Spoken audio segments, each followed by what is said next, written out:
Kamusta sa lahat mga kaibigan?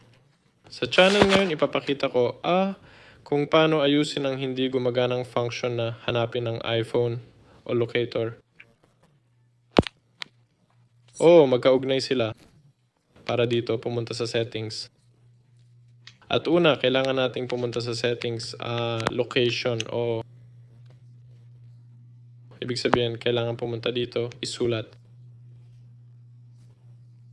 At dito dapat naka-on. At dito rin sa Find My, syempre, i-on natin tulad sa akin para lahat naka-on. Dito pumunta sa System Service at Find My Phone din. Dapat naka-on. Ganyan, sandali lang. Ganyan sa akin.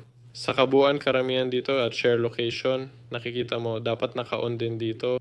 Sa kabuuan karamihan ng features na ito dapat naka-on para sa normal na function, para sa normal na paggana ng iPhone. Susunod, kung hindi gumana, baka may restriction ka. Para dito kailangan pumunta sa screen time at dito kung naka-on mo tulad sa akin pumunta dito at sa location service. Dito dapat lahat naka-on at eksaktong ganito tulad sa akin. Ibig sabihin dapat naka-on ang feature na ito.